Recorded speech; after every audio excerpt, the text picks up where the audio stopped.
e Instituto de Formación Profesional de la Procuraduría.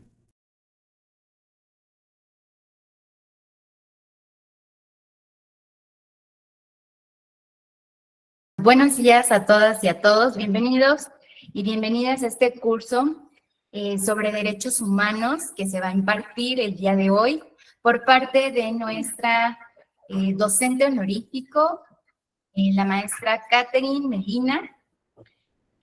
Ella es licenciada en Derecho por la Universidad Autónoma del Estado de Hidalgo y cuenta con una maestría en Relaciones Internacionales y Derechos Humanos en la Benemérita Universidad Autónoma de Puebla. Ha colaborado en la Comisión Estatal de Derechos Humanos y en el Centro de Reinserción Social de Pachuca de Soto. Le damos la más cordial bienvenida y esperamos que esto sea para beneficio de todas y todos. Muchas gracias. Hola, buenos días a todas y todos. Les agradecemos su presencia y su paciencia para dar inicio a este curso. Pues le agradezco a la licenciada Talisa por su amable presentación. Vamos a dar inicio con la capacitación de Derechos Humanos 1. Les comento que estas capacitaciones se están dando por una recomendación de la Comisión de Derechos Humanos del Estado de Hidalgo, lo cual quiere decir que ya incurrimos como servidores públicos en una falta. Y por lo tanto, dentro de esas recomendaciones y dentro de ese trabajo por formar una cultura de paz, es que necesitamos seguirnos capacitando. Voy a proyectar una presentación con la cual vamos a dar inicio. Y bueno, esta participación les pido de favor que sea lo más dinámica posible, que puedan estar interactuando. Si no tienen micrófono, si no tienen cámara, que puedan mediante el chat estar poniendo sus dudas, sus comentarios para poder hacer un intercambio de ideas. Este curso tiene como objetivo contribuir al conocimiento especializado en derechos humanos, buscando concientizar sobre la necesidad de que todas las autoridades podamos comprender el concepto, los principios y las bases de los derechos humanos y su vinculación con la parte de la internacionalización como base de una cultura de paz. Sobre todo, analizando este concepto con casos reales y dejando la parte teórica al igual que la práctica en una sinergia. Este curso vamos a poder hablar de la internacionalización de los derechos humanos, qué entendemos por este concepto, cuál es el carácter moral de estos derechos y la universalidad de los derechos humanos en conjunto con la dignidad de las personas. Bien. Para empezar, para poder hablar de los derechos humanos y para poder respondernos dónde nacen estos derechos, cómo los conocemos hoy en día, de dónde nace este concepto general y esta idea común que tienen todos los estados respecto a los derechos humanos, pues tenemos que remontarnos al final de la Segunda Guerra Mundial. Porque a partir de este gran acontecimiento que se considera el conflicto más sangriento de la historia de la humanidad, surgen dos cuestiones que son el punto de partida hacia la internacionalización, que es la creación de las Organizaciones Unidas en 1945 y la adopción de la Declaración Universal de los Derechos Humanos en 1948. Pero, ¿qué es lo que tuvo que pasar para que los estados pudieran tener un consenso y poder ponerse de acuerdo de una definición común respecto a la idea de derechos humanos? Bueno, pues decirles que esta guerra, como les decía yo, fue un conflicto tan brutal, tan indignante para todos los estados, tan amenazante para la propia especie humana, que con todos estos actos de barbarie que se cometieron en contra de millones de personas, tuvieron los estados que ceder y que ponerse de acuerdo para decir que necesitábamos un límite para poder no rebasar estas cuestiones que nos pudieran llevar a perder la propia humanidad.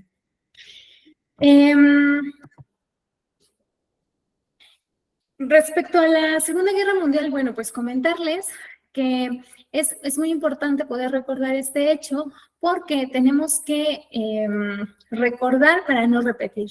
Las ideas son fundamentales y el poder de las ideas nos lleva a pensar que se han cometido actos con una justificación y que han sido además aprobados no solo por las personas con esa misma ideología, sino también por toda la estructura social que compone o componía este periodo.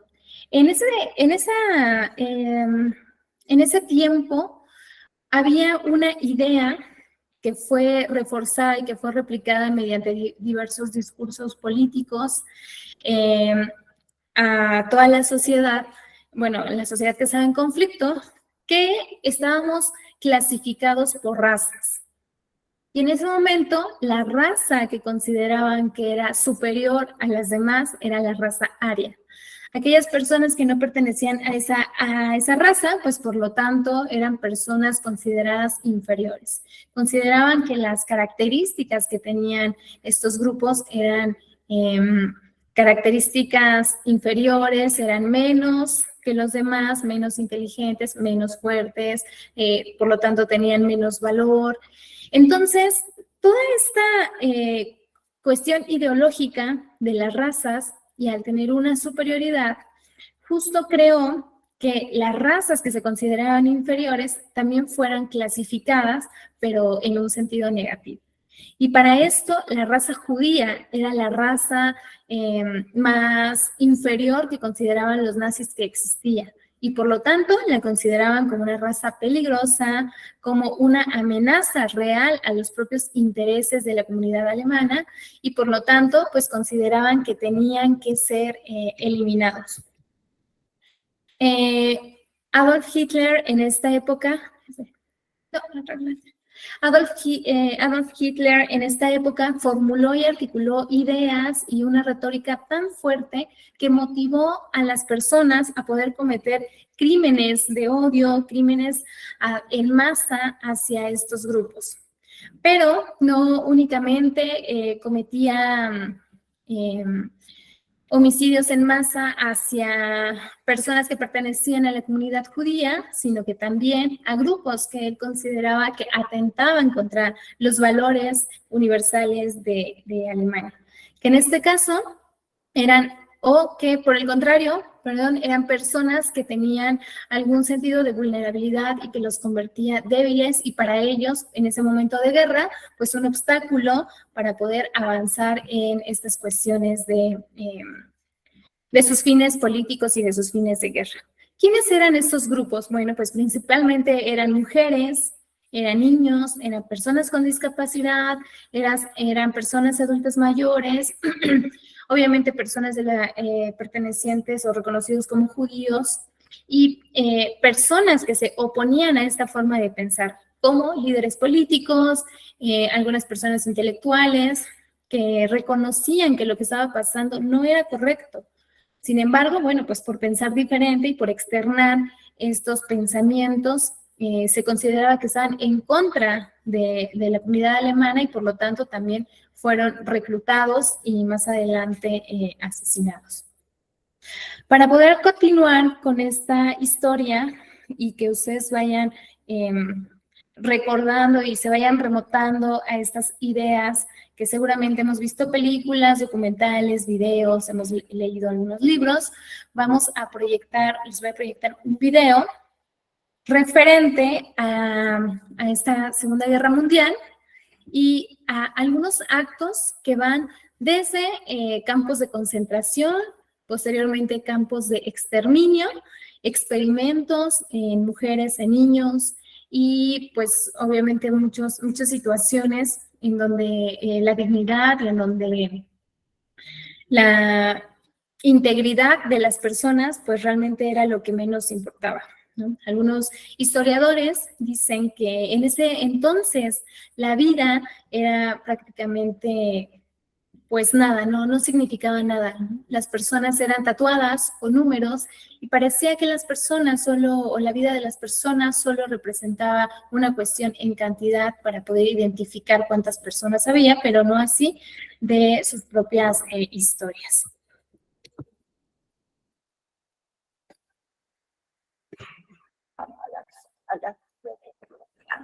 Esto era la muerte.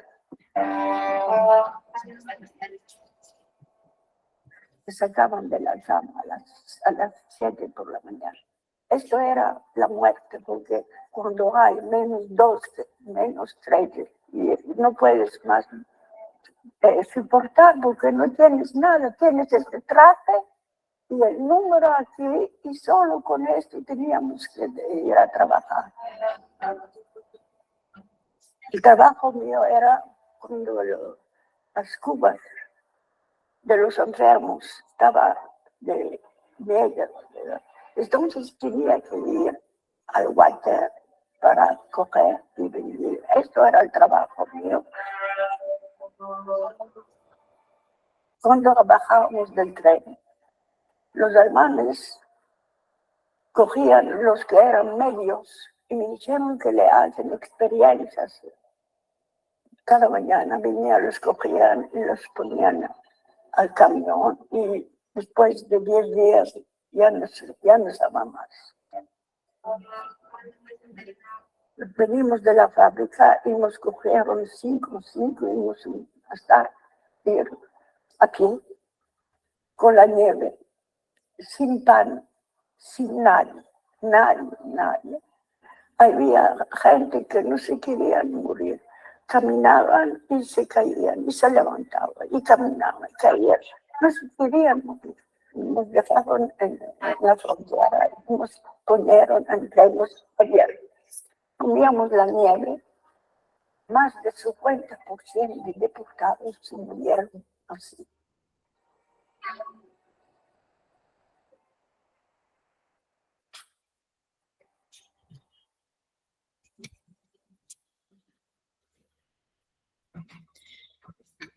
Bien, la intención de este video es ir sensibilizando e ir recordando que estos acontecimientos, por más brutales que parezcan, pues fueron completamente reales, a partir de testimonios, de imágenes, de fotografías, de cuestiones que se han ido creando.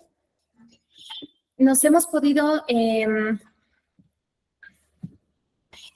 recordar que existen... A ver, denme un minuto, está pasando con el teléfono.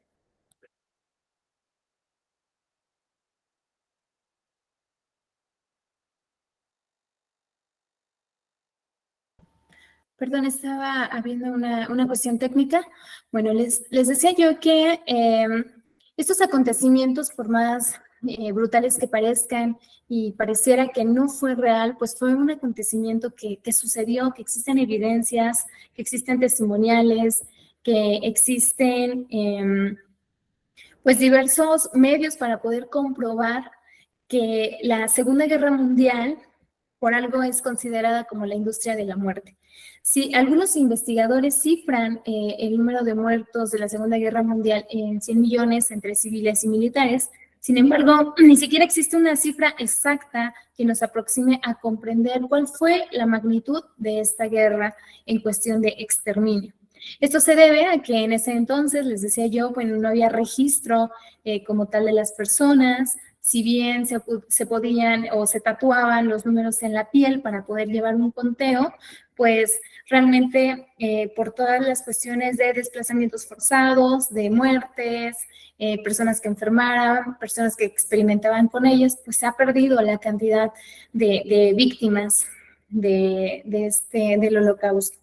Decirles también que en algún momento pensaron que pues por pertenecer a una raza inferior, lo que debían o su suerte debía ser realizar trabajos forzados, los concentraron en lo que nosotros ahora conocemos como estos campos de concentración y que más adelante fueron campos de exterminio. En algún momento se les hizo pues toda esta parte de trabajos forzados, pero después se consideró que no, que era una raza tan inferior que lo que necesitaban era poder acabar con ellos para que no siguiera replicándose y no siguiera contaminando lo que ellos consideraban como la raza aria, que era una raza perfecta. Lo primero que hicieron, pues, fue pensar en ideas para poder hacer actos de exterminio en masa. Y lo primero fueron, pues, actos de fusilamiento, en donde las personas, además, cavaban sus propias tumbas, hacían hoyos muy grandes, gigantes, donde más adelante iban a ponerlos formados para poder fusilarlos. Sin embargo, se dieron cuenta pues que era un proceso lento, que era un proceso costoso y decidieron crear otra manera para poder exterminar a estas personas, que fueron las cámaras de gas. Estos espacios pues concentraban a las personas, les pedían que se retiraran todo tipo de vestimenta que tuvieran, justo porque iban a hacerles, ellos decían, una cuestión de lavado, de higiene, para retirarles piojos, para bañarlos, asearlos. Sin embargo, pues obviamente era para poder rociarlos con este gas y más adelante facilitar pues la cremación de todos estos cuerpos. Fueron muchos pues años de sufrimiento de estas personas, de poder ver cómo se desintegraba su familia, cómo cada persona tenía una suerte diferente dependiendo la edad, dependiendo las condiciones físicas que tenía, el sexo. Había grupos donde estaban particularmente las mujeres y en estos grupos inclusive se cometían pues violaciones, abusos, cuestiones de experimentar con ellas, sobre todo, por ejemplo, las mujeres que estaban embarazadas, pues ellos y querían implementar algunas cuestiones científicas y pues esas personas que más adelante eran cuerpos porque obviamente no tenían las condiciones médicas adecuadas, fue lo que llevó a experimentar con el propio cuerpo humano.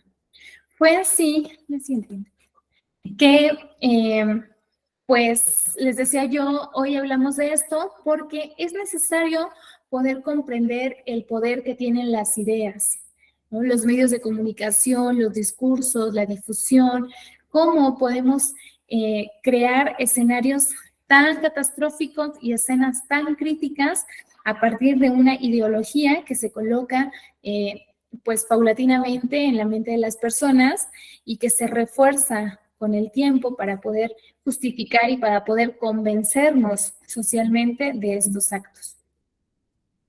Esta fue una parte de una carta que un soldado soviético escribió a su esposa, en donde a pesar de que él como soldado había tenido una preparación y constantemente estaba en guerras, pues aún así cuando ellos iban a liberar esos campos de concentración o a ver la evidencia que había en ellos, pues quedaban horrorizados de la cantidad de muertes que hubo. Aquí él le escribía, al lado de este crematorio destruido hay huesos, huesos y pilas de zapatos que llegan a varios metros de altura. Hay zapatos de niños en la pila, el horror es total, imposible de describir. Justo esta pila que ustedes ven, pueden ver cómo sobrepasa la altura de los soldados que en ese momento se encontraban y probablemente fue una de los donde podían almacenar o donde dejaban la ropa de todas las personas que ya habían sido asesinadas en estos crematorios que yo les decía. Fue tan fuerte estas vivencias en la Segunda Guerra Mundial, fueron tan brutales que obligó y orilló a los estados que pudieran poner manos a la obra para poder crear una idea común de que las personas tenían que ser respetadas, tenían que ser consideradas más allá de una clasificación de razas, como personas que necesitaban tener condiciones mínimas para poder existir y para poder vivir. Fue así que en 1948 se creó un instrumento que ahora es un hito fundamental en la historia de la humanidad, en la historia de los derechos humanos y de los derechos en general, respecto a lo que se conoció en un primer momento como una carta internacional, pero en ese momento de los derechos del hombre. Entonces, desde aquí vamos a empezar a ver que este instrumento, al ser un hito de partida, también ya tenía un sesgo que más adelante complejizaría que los derechos para todas las personas. ¿Por qué? Porque tiene un sesgo occidentalista y androcentrista. ¿Qué quiere decir esto? Bueno, recordemos que la guerra se considera guerra mundial, no porque se haya dado entre todos los países del mundo, sino porque tuvo impacto económico, político, social, en todas estas dimensiones, pero se concentró en Occidente. Entonces, cuando crearon esos instrumentos universales, pues tomaron como referencia al hombre, pero no al hombre mexicano o no al hombre peruano, no al hombre africano, sino al hombre occidental. Además de ello, al hombre, es decir, que reconocía que el hombre era como lo referente de toda la especie humana. Sin embargo, pues obviamente las características que tiene un hombre occidental, con las características que pueda tener un niño con alguna discapacidad o que pueda tener un adulto mayor, una mujer, son diferentes y las necesidades que tienen son diversas. Por lo tanto, pues aquí tratar como iguales a los desiguales fue un primer ejercicio, pues un punto de inflexión para que más adelante las cuestiones con los derechos humanos se complejizaran. Si bien es un instrumento muy importante porque es la base en la cual se fue solidificando esta construcción universal de la idea de derechos humanos, esto se debió a que reconoció por primera vez en un instrumento de consenso internacional que la especie humana era única y diferente al reino animal, porque estaba dotada de algunas características propias de los seres humanos. Por ejemplo, la capacidad que tenemos de raciocinio, la capacidad de comunicación, que somos seres sociables y por lo tanto somos seres que podemos vivir en armonía a través de la creación o a través de establecer reglas comunes con las cuales podamos guiarnos, ¿no? Y que es algo diferente que pasa con el resto del reino animal, porque si bien algunas especies pueden ser muy inteligentes y demás, no ha podido comprobarse que puedan tener estas cualidades que son únicas de los humanos.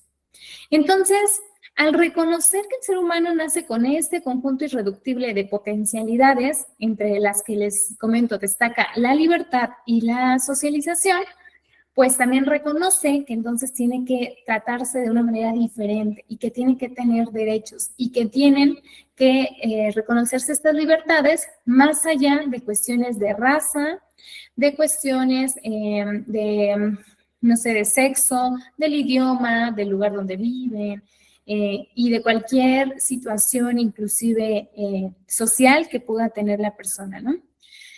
Justo este instrumento, les decía, es el hito de partida, en donde empiezan a crearse más instrumentos y empieza a reforzarse esta idea de los derechos humanos. La siguiente. Sin embargo, este instrumento, a pesar de que sí es muy bueno, también reconoce que existen minorías. Y en este instrumento, a pesar de que reconoce que los estados no se pueden mantener indiferentes en las cuestiones de las minorías, pues establece que más adelante se va a crear una comisión independiente y una comisión especializada para que pueda resolver cómo es que va a interferir en cuestión de minorías. Y cuando hablamos de minorías, pues nos referimos a una diversidad de personas, una diversidad étnica, lingüística, religiosa, política.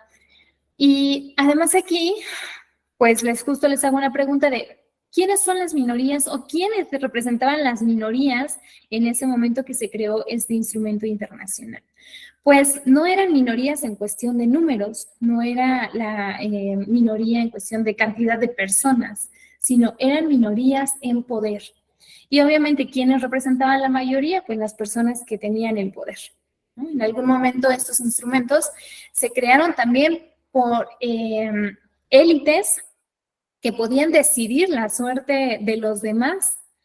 Y pasaron 44 años para que la Organización de las Naciones Unidas, más adelante, creara una declaración sobre los derechos de las personas pertenecientes a minorías, que justo les decía yo, en ese entonces eran minorías étnicas o religiosas o lingüísticas u otro tipo de grupos que representaban una clasificación diversa en la especie humana y que tenía pues necesidades diferentes y necesidades específicas. Prácticamente la diversidad acompaña al hombre desde el momento en que tenemos una capacidad de raciocinio y una capacidad de libre albedrío, porque justo nos da la pauta para poder creer o poder construir algo diferente. Entonces, estas potencialidades que el humano tiene, a su vez complejizan la idea de los derechos humanos. No porque no podamos reconocer que somos una especie única y que por lo tanto tenemos que tener un trato diferente y un trato particular, sino porque en ocasiones la cultura, la tradición, las cuestiones temporales, geográficas, rebasan nuestra propia idea de poder concebir las cosas. Bien, entonces vamos a poder darnos cuenta que el poder pensar en la idea de la universalidad equivale a preguntarnos si realmente los derechos humanos, a partir de la internacionalización que hubo, de ese consenso entre todos los países, son o han sido predicables para todas las personas todo el tiempo. Y nos vamos a dar cuenta que existe algo que nosotros identificamos como ámbitos de significación dispares que van a complejizar que las personas puedan gozar de todos los derechos. Por ejemplo, existen ámbitos temporales, culturales, bueno, temporales porque su validez y su predicabilidad son diferentes en el paso del tiempo, ¿no? Justo, por ejemplo, hay algunas personas que actualmente piensan que algunos de los derechos que ahora tenemos, pues cuando ellos eran más jóvenes no los tenían, que no existía ni siquiera la idea de poder tenerlos. Y ahora, pues es una realidad. Dentro de los ámbitos de significación dispares también tenemos aspectos culturales, por las diferentes concepciones culturales que se tienen alrededor del mundo. Morales, porque para algunas personas algunas cuestiones son dignas de protección, mientras otras no. Espaciales, porque también el tema de las fronteras y la delimitación geográfica nos puede limitar o nos puede ampliar algunos derechos. Y pues también cuestiones culturales, sociales, etc. Por eso, estas imágenes nos hacen reflexionar, que me gustaría leerlos en el chat. ¿Ustedes qué opinan? Si existe, por ejemplo, el derecho a la vida, ¿por qué están en algunos países reconocido como una sanción punitiva de los estados la pena de muerte?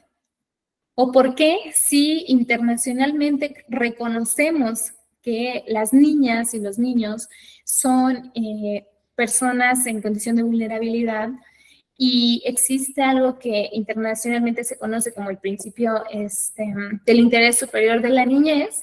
¿Por qué en algunos países, incluyendo el nuestro, existe esta situación de los matrimonios infantiles.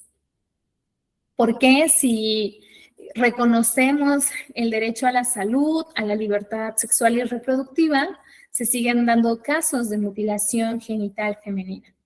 Y en lo que ustedes hacen esa reflexión, los invito a ver este video respecto al matrimonio infantil, cómo en algunos países del mundo tenemos situaciones en donde el matrimonio inclusive se da entre niñas y niños de 4, 2 años, 5 años, que realmente pues son muy pequeños, y además de ello no solo se da una situación de maltrato, sino también obviamente de violaciones, de abusos, de trabajos forzados, etc. Entonces, voy a proyectar un siguiente video. Les pido que pongan mucha atención, por favor.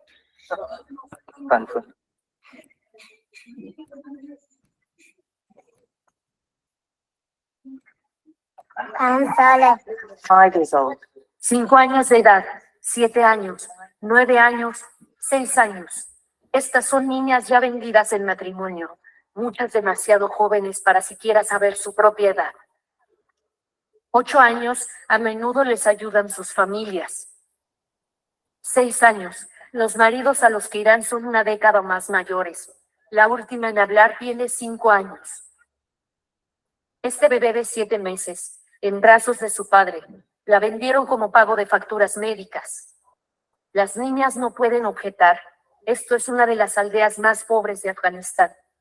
Y la privación aquí significa que las niñas son vendidas en matrimonio antes y con más frecuencia. No hay suficiente espacio en la carpa para todos los padres que quieren mostrarnos a sus hijas pequeñas que han vendido. No queremos venderlas, dice, pero tenemos que comer. Ejira consiguió un precio superior al promedio, más de $6,000. Luego se lesionó y se canceló el trato. Ya la había vendido a una familia, nos dice su padre, pero la trajeron y dijeron que no podían cuidarla, así que nunca recibí el dinero. Ahora busca otro comprador.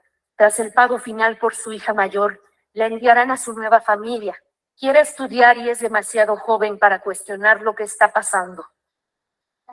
Me vendieron porque somos pobres, nos dice. Eso es lo que nos cuentan una y otra vez. Y en este remoto pueblo es difícil encontrar a alguien que no haya vendido a sus hijas, como pago en especie para saldar deudas o para comprar comida.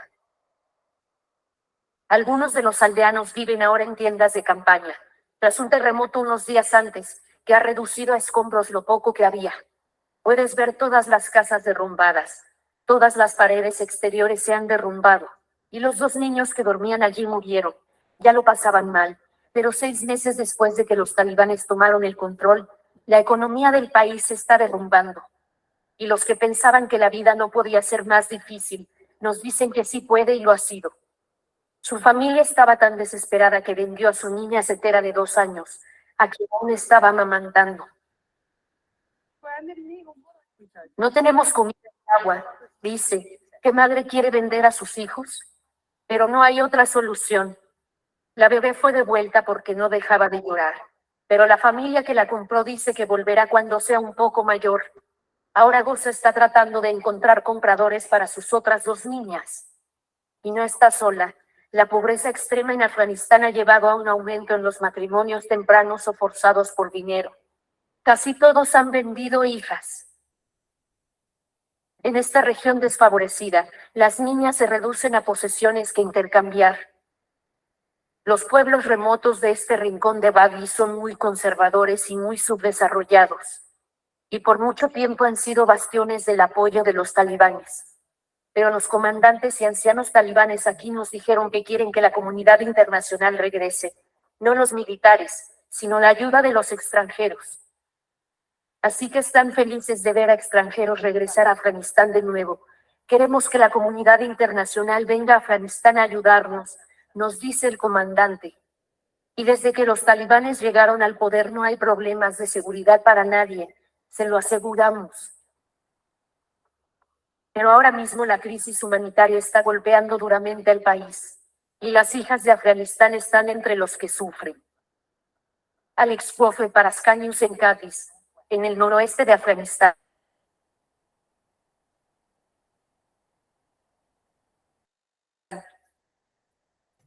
Este video, les decía yo, nos hace reflexionar sobre el poder que tienen las ideas, cómo culturalmente los derechos humanos pueden tener un grado de complejidad de poder aplicarse, puesto que es tan fuerte la construcción cultural que se tiene en algunos lugares en donde ni siquiera pueden identificar que están haciendo algo en contra de los derechos de las personas. Son tales las cuestiones de pobreza, las situaciones de desigualdad que se viven en estos lugares, que es común que pueda haber estas violaciones a los derechos, en este caso, de las niñas. Si bien existen diversas organizaciones internacionales que buscan concientizar y que buscan poder hacer notar a las personas que no porque una práctica se lleve haciendo por determinado tiempo, quiere decir que es una práctica correcta. Este cambio en las ideas es todo un proceso que lleva tiempo y que necesita el esfuerzo de más personas para poder lograr erradicar este tipo de prácticas. En donde les decía yo, va más allá de poder tener únicamente un matrimonio infantil, sino que también se dan situaciones de violaciones, de abusos, de violencia, donde realmente para la mujer, para las niñas, es complicado poder terminar con este círculo, poder salir de esta situación. Obviamente no tienen la oportunidad o el derecho de poder estudiar, de poder insertarse en algún otro ámbito que ellas pudieran desarrollarse. Parece que ya su suerte está echada por haber nacido en determinado lugar. Dentro de estas prácticas culturales y dentro de estos ámbitos de significación, también existe en la actualidad algo que se denomina mutilación genital femenina o mejor conocida como ablación, en donde prácticamente por una cultura puritana que se tiene en muchos países del mundo, incluyendo el nuestro, a la mujer se le mutila con el objetivo de que no pueda tener una libertad sexual plena, poder controlar su vida sexual antes y durante la etapa de matrimonio, y se da en condiciones tan precarias y tan riesgosas que diversas organizaciones han podido evidenciar. No es una práctica que únicamente atenta contra el derecho a la libertad sexual, sino además contra la salud y contra la propia vida. Además de ello, pues obviamente en la salud implica cuestiones tanto físicas como cuestiones psicológicas y emocionales, porque es una práctica que involucra todo este tipo de cuestiones. Voy a proyectarles un video respecto a la mutilación genital femenina que se da en algunos países, sobre todo en países de África, pero que es una práctica que si bien esta potencializa todo este grado de opresión hacia la mujer, pues podemos identificar otras prácticas similares en algunas otras regiones. Voy a proyectar el siguiente video.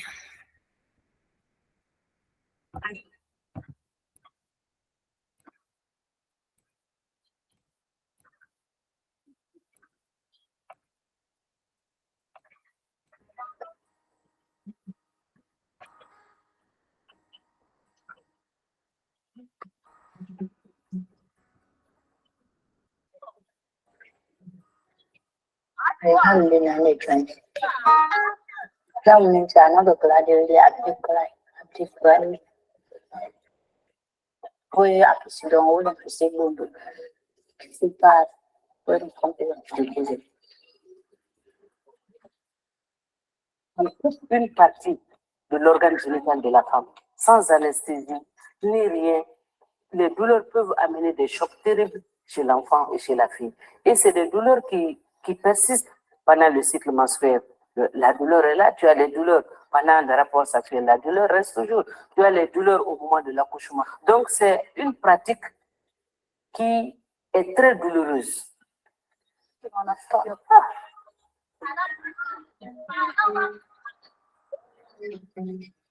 me so now. I bring the society body full of pain because of me people they not get money. I say I sit down to that time, I know if get man self who go want me because they say my body no clean. That I not get society. In those communities, they look at circumcision or female genital mutilation as a rite of passage from childhood to adulthood. But thousands say they join. They you know join. You know value as woman. Anything will be, they will separate you out.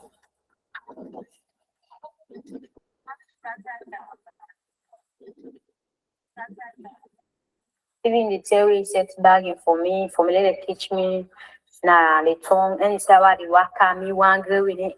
People know they around me, they for hold me for good train me, they even hold me, rough me, but that thing they I will get small strength I escape and the hand I go with one.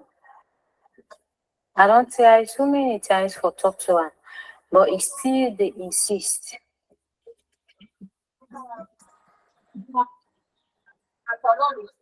Go up to the society. No, not the first again. The pressure is clear. Waiting do, like so, would they laugh with us as parents? Look at that. He say in a sui, he became against society.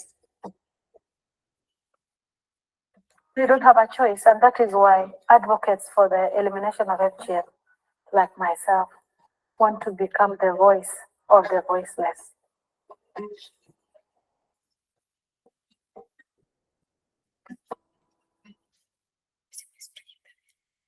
Bien, este video les decía yo que es otro ejemplo de cómo la cultura puede ser un ámbito de significación dispar que complejiza el que las personas gocen de todos los derechos humanos. En esta cultura puritana que tenemos, en donde es muy importante socialmente que la mujer pueda mantenerse, por ejemplo, virgen hasta el matrimonio, ha traído repercusiones a su salud, a su desarrollo, a su integridad, y la ha colocado en situaciones de vida muy críticas. Pero, pues,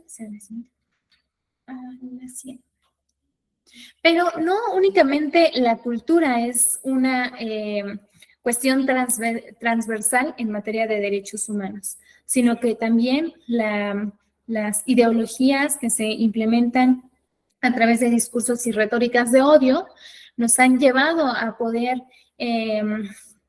pues, estar presentes o poder ver desde nuestras computadoras, desde nuestros teléfonos celulares o pantallas, situaciones de vida, de violación de derechos humanos que se da en algunas regiones, no solo regiones del mundo muy lejanas a nosotros, como puede ser Afganistán o como puede ser África, sino también situaciones en esta región de América Latina, o inclusive pues en nuestro propio país, ¿no?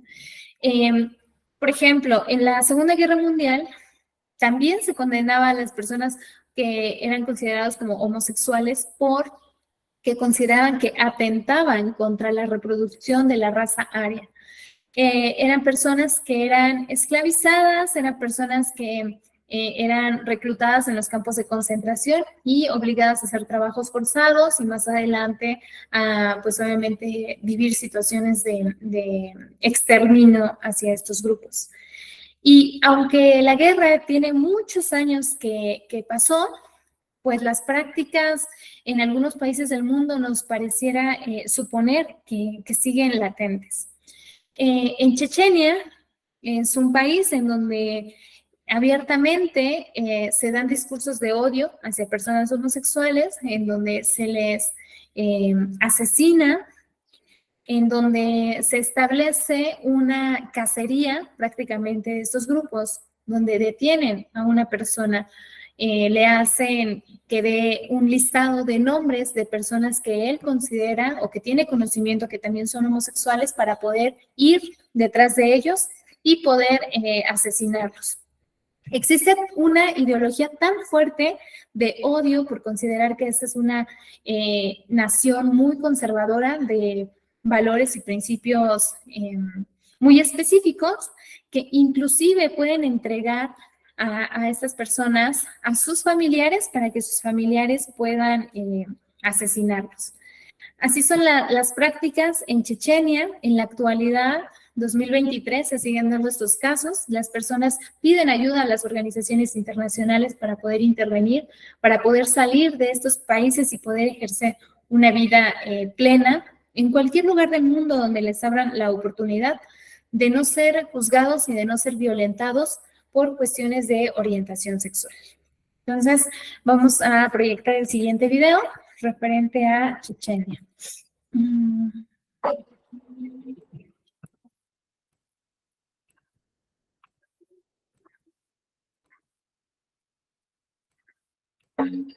Chechenia, niños y niñas son educados en valores tradicionales. La virginidad se defiende a veces con crímenes de honor, en los que fluye la sangre. Los hombres deben ser hombres de verdad. Y la palabra del líder local, Ramzan Kadyrov, es ley. Algunos dicen que estos hombres no son hombres de verdad. Estos homosexuales chechenos se esconden en Rusia. Su pesadilla comenzó en febrero. Atraparon a los jóvenes, los golpearon y torturaron con descargas eléctricas. No les dieron comida. Los obligaron a mostrar las listas de sus contactos telefónicos. Algunos fueron asesinados. Otros fueron devueltos a sus familiares, que luego asesinaron a sus propios chicos. Los sospechosos de ser homosexuales fueron capturados en el trabajo o en casa por las fuerzas de seguridad de Kadyrov. Cientos de hombres que acabaron en varias prisiones. Afirman que les dieron nombres de mujer y se les obligó a bailar como lo hacen las mujeres. La humillación era una forma más de castigo, junto a golpes brutales y huesos rotos. Estamos aquí escondiéndonos, completamente aislados del resto del mundo. Es difícil. Vivimos con el temor de que los hombres de Kadyrov nos encuentren hoy o mañana. Para algunos líderes chechenos, solo la mención de que hay hombres homosexuales en la región es un insulto.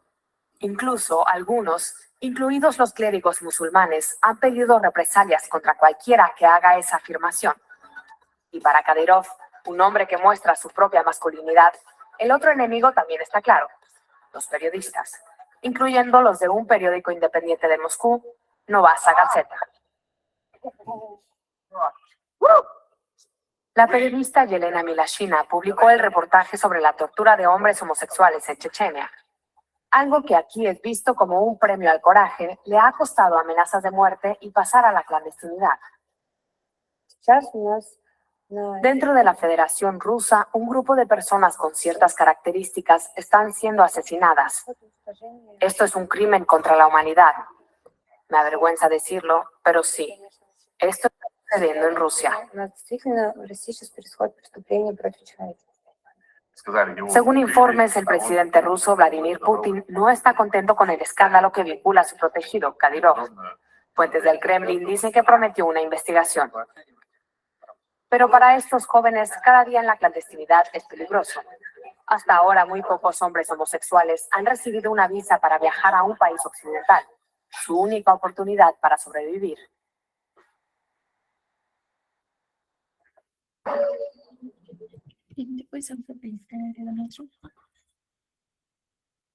Bien, respecto al video que acabamos de compartir, les decía yo que no solo la cultura es un eje transversal para que las personas puedan gozar de todos los derechos humanos, sino que además existen otras cuestiones y otros discursos que también pueden dificultar para ciertos grupos el que puedan gozar de determinados derechos. Por ejemplo, en el caso de los migrantes, en donde nosotros como país de tránsito tenemos una situación compleja porque por una parte tenemos una frontera sur que, por una parte tiene una frontera sur con la cual pues vienen personas obviamente de diversos países que tienen condiciones de vida muy críticas, como puede ser desde El Salvador, Guatemala y algunas otras cuestiones que lo único que quieren es atravesar nuestro país para poder llegar a Estados Unidos o Canadá. Pero ¿quiénes son estas personas que pueden crearnos ideas respecto a los migrantes?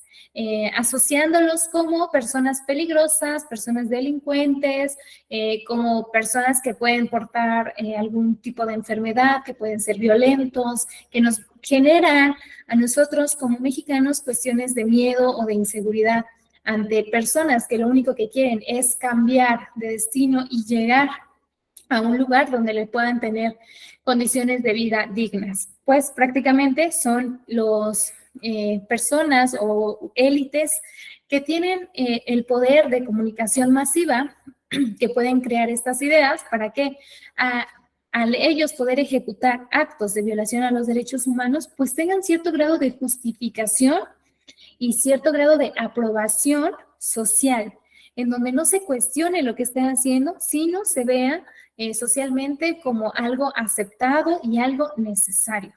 Por eso cuando vemos políticas migratorias muy duras en contra de ciertos grupos de migrantes, pues hay personas que las avalan y hay personas que sienten seguridad de poder implementar esas medidas, cuando realmente son pocos los medios que buscan sensibilizar o reflexionar que las personas están siendo desplazadas de sus lugares de origen y que están teniendo situaciones de vida muy críticas que los obligan a poner en riesgo su propia vida, pero también la vida de sus familiares, de sus hijas e hijos que los acompañan en esta travesía.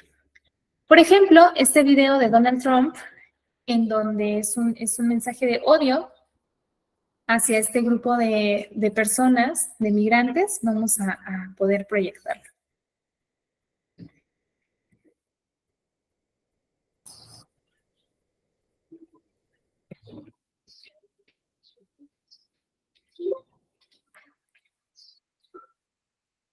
And these are the best and the finest. When Mexico sends its people, they're not sending their best. They're not sending you. They're not sending you. They're sending people that have lots of problems, and they're bringing those problems with us. They're bringing drugs, they're bringing crime, they're rapists, and some, I assume, are good people. But I speak to border guards, and they tell us what we're getting. And it only makes common sense. It only makes common sense. They're sending us not the right people. It's coming from more than Mexico. It's coming from all over South and Latin America, and it's coming probably from the Middle East.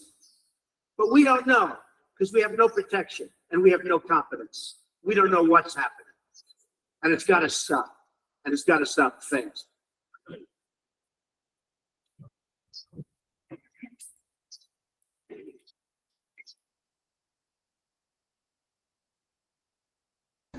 Y estos son los discursos que se difunden en medios masivos para poder convencernos la idea de que los migrantes, sobre todo que vienen del sur, pues son personas también peligrosas, ¿no? En este caso, pues por ejemplo, Donald Trump habla en general de la población mexicana, identificándolos como violadores, como delincuentes, cuando muchas de estas personas son personas que lo único que quieren es tener una oportunidad en donde vivir de manera tranquila con su familia en condiciones dignificantes. Pero ¿cuál es la otra cara de la moneda cuando hablamos de migración? Pues obviamente situaciones de abusos, de violencias, y para ello les voy a proyectar el siguiente video.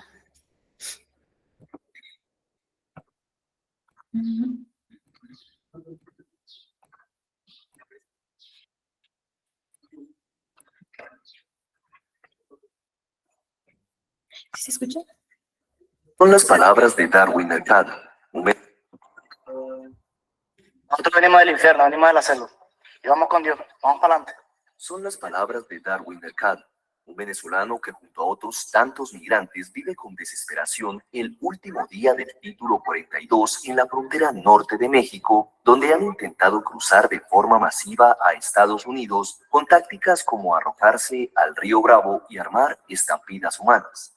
En la frontera entre Matamoros, Tamaulipas y Brownsville, Texas, al sur de Estados Unidos, Los migrantes se han preparado para el fin de esta norma sanitaria que permite las expulsiones inmediatas de migrantes en la frontera.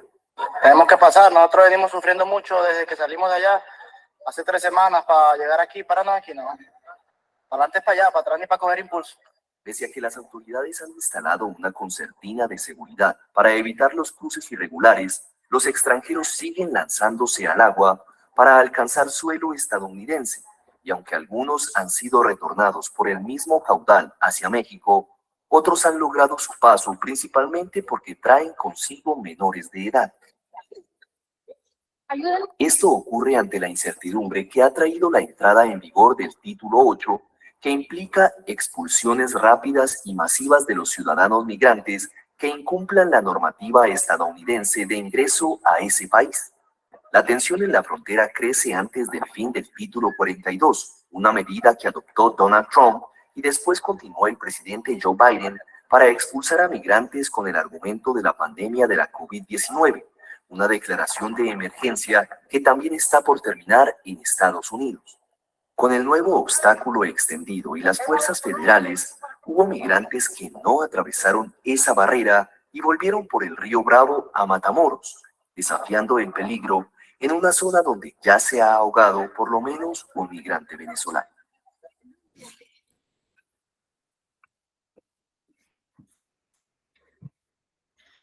Bien, les decía yo que esta es la otra cara de la migración, en donde se muestran pues personas con condiciones críticas al poder cruzar las fronteras, personas que van con hijos e hijas en brazos y que justo pues las condiciones precarias en las que se trasladan de un lugar a otro pueden ser condicionantes para que inclusive puedan llegar con vida o no a sus destinos.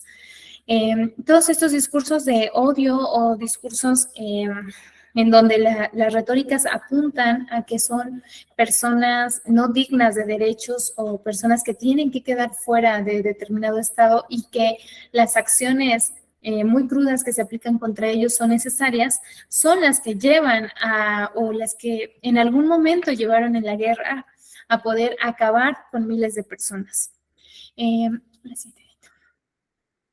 La dignidad humana justo es esta base universal o un fundamento último de la universalidad de los derechos humanos, en donde radica toda esta fuerza que tienen los derechos humanos en la actualidad, puesto que reconoce que existe o no existen diferencias entre los seres humanos independientemente del contexto que tienen y de la situación que tienen, ¿no?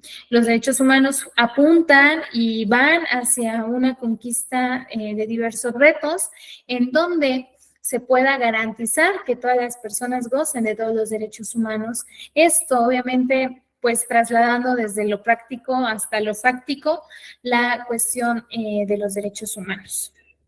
Siguiente. Y bien, para poder ir concluyendo y poder escuchar sus preguntas o comentarios, pues decirles que la perfección abstracta de los derechos humanos es su mayor defecto práctico. En ese momento, cuando se creó ese instrumento internacional, prácticamente lo crearon pensando que un instrumento internacional sería lo suficientemente fuerte para poder prácticamente que las personas gozaran de todos los derechos. Ahora nos damos cuenta que no basta con un reconocimiento en un instrumento, que necesitan acciones concretas por parte de los actores y los demás actores que tienen injerencia en el ámbito internacional, pero además, pues obviamente que tiene que aterrizarse a esas cuestiones culturales, políticas, sociales, del contexto actual en el que vivimos. Nos damos cuenta que la universalidad conceptual y programática de los derechos humanos debe afrontar un desafío permanente, que es la diversidad, que se manifiesta en todos los ámbitos. Les decía yo que prácticamente la diversidad acompaña al hombre por la única cuestión del raciocinio, del libre albedrío, en donde al pensar diferente construimos diferente nuestro entorno. Y las propias condiciones con las cuales creamos nuestra realidad, pues son situaciones que también complejizan la situación de los derechos humanos puesto que ya veíamos el caso de Chechenia con el tema de una ciudad conservadora en donde no hay cabida para personas homosexuales. Pensamos ya también en algunos países de África en donde se da la mutilación genital como respuesta a una cultura puritana, o esta cuestión de matrimonios infantiles y así diversas cuestiones violatorias a los derechos de las personas. La dignidad humana refleja la especificidad, singularidad y unicidad del género humano como fundamento último de la universalidad de los derechos humanos.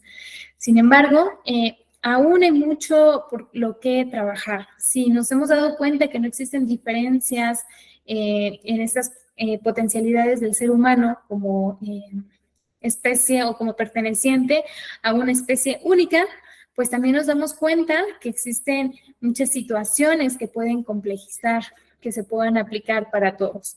Pero no solo las cuestiones culturales, no solo la ideología de odio a ciertos grupos, es lo que nos lleva al día de hoy a no tener una respuesta o hacer frente a situaciones de violaciones. Sobre todo la cuestión de la apatía, de la indiferencia que podemos tener hacia las demás personas. Ya próximos a terminar, pues como servidores públicos tenemos no solo la obligación de mantenernos actualizados y de mantenernos capacitados, sino también poder desarrollar estas situaciones de empatía y de solidaridad con las personas en nuestro entorno. Hoy vimos muchos ejemplos reales y que quizá los podemos ver, pues eso pasa en otra región del mundo, pero también en México existen muchas violaciones a los derechos humanos, por lo que poder darnos un tiempo para ver qué es lo que pasa en nuestro entorno y cómo podemos intervenir para ayudar sería fundamental para poder construir y poder trabajando en una cultura de paz. Pues ya de mi parte es todo, con esto cierro la ponencia. Quedo atenta a preguntas o comentarios que puedan poner en el chat o que puedan activar ustedes sus micrófonos. En caso de que no hubiera ningún tipo de comentario o pregunta, daríamos un receso para que...